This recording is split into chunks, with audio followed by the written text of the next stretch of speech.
हर सुबह लाखों लोग मंदिर के दरवाजे पर खड़े होते हैं, हाथ जोड़ते हैं और फिर जोर से घंटी बजाते हैं। घंटी की वो गूंज पूरे मंदिर में फैल जाती है और अचानक मन को एक अजीब सी शांति मिलती है। लेकिन भाई, क्या आपने कभी सोचा कि हम ये घंटी आखिर बजाते क्यों हैं? क्या ये बस एक रस्म है या इसके पीछे हमारी संस्कृति ने हजारों साल पहले ही विज्ञान और आध्यात्म का ऐसा तगड़ा कॉम्बिनेशन छिपा रखा है कि आज का मॉडर्न साइंस भी दंग रह जाता है?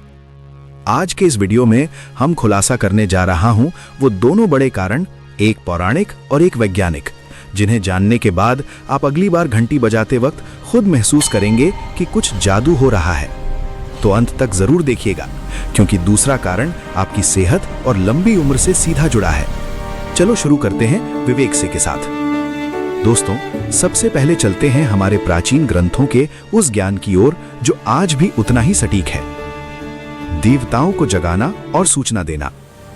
स्कंद पुराण और अग्नि पुराण में साफ लिखा है, जब भक्त घंटी बजाता है तो उसकी ध्वनि सीधे देवलोक तक पहुंचती है। ये भगवान को बताती है कि हे प्रभु, आपका भक्त दरवाजे पर खड़ा है, कृपया अपने नेत्र खोलिए और दर्शन दीजिए। यही वजह है कि घंटी हमेशा मंदिर के मुख्य द्वार पर लगाई जाती है। नकारात्मक ऊर्जा और बुरी शक्तियों का नाश। पुराने समय में मंदिरों के आसपास जंगल होते थे। मान्यता है कि घंटी की आवाज से राक्षसू, पिशाच, नकारात्मक शक्तियां भाग जाती हैं। आज भी कई तांत्रिक और ज्योतिषी कहते हैं कि घंटी की ध्वनि अहंकार को भी तोड़ती है, यानी जब आप घंटी बजाते हैं तो आपका अहंकार भगवान के सामने झुक जाता है।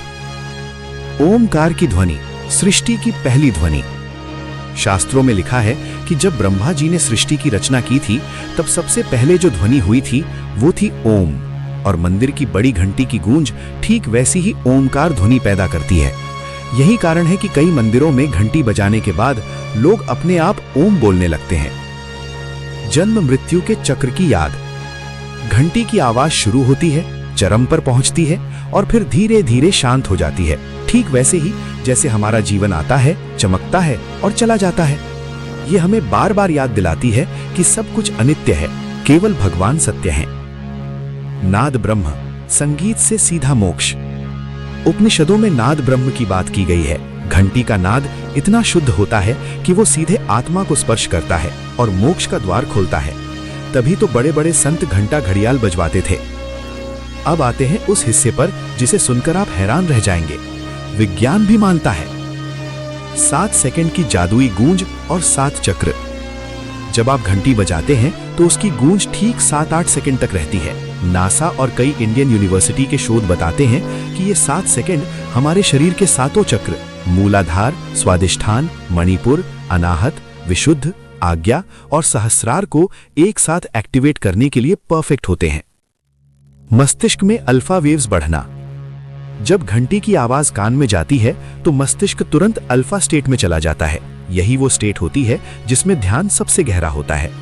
यही कारण है कि घंटी बजाते ही सारी टेंशन एकदम गायब हो जाती है। बैक्टीरिया और वायरस का खात्मा। घंटी ज्यादातर 78% कॉपर प्लस 22% टिन के मिश्रण यानी ब्रॉन्ज से बनती है। IIT दिल्ली और BHU के शोध में पाया गया कि घंटी बजाने से निकलने वाली अल्ट्रासोनिक वेव्स हवा में मौजूद 65% तक बैक्टीरिया और वायरस को 30 सेकंड में मार देती हैं। कोरोना के समय कई मंदिरों ने इसे प्राकृतिक सैनिटाइजर की तरह इस्तेमाल किया था। हवा को आयनाइज करना। घंटी की ध्वनि से हवा में नेगेटिव आयंस बढ़ते हैं, ठीक वैसे ही जैसे हिमालय के झरनों और बारिश के बाद मिलते हैं। यही नेगेटिव आयंस हमारे फेफड़ों में ऑक्सीजन ले जाने की क्षमता बढ़ाते हैं। कान के अंदरूनी हिस्से की मसाज। घंटी की कम फ्रीक्वेंसी हमारे कान के कॉक्लिया को हल्की वाइब्रेशन देती है, जिससे कान का ब्लड सर्कुलेशन बढ़ता है और सिर दर्द, माइग्रेन में तुरंत राहत मिलती है। दिल की धड़कन होती है रेगुलर। कई कार्डियोलॉजिस्ट का कहना है कि घंटी की लयबद्ध ध्वनि दिल की धड़कन को रेगुलर करने में मदद करती है। तो दोस्तों, अब आप खुद समझ गए होंगे कि हमारी हर परंपरा के पीछे कितना गहरा विज्ञान और आस्था का मेल है।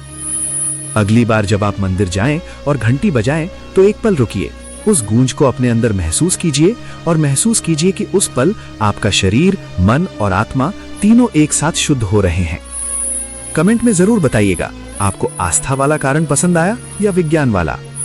और हाँ, कमेंट में हर हर महादेव या जय श्री राम लिखना बिल्कुल न भूलें, क्योंकि आपका एक कमेंट किसी और के जीवन में भी सकारात्मकता फैला सकता है।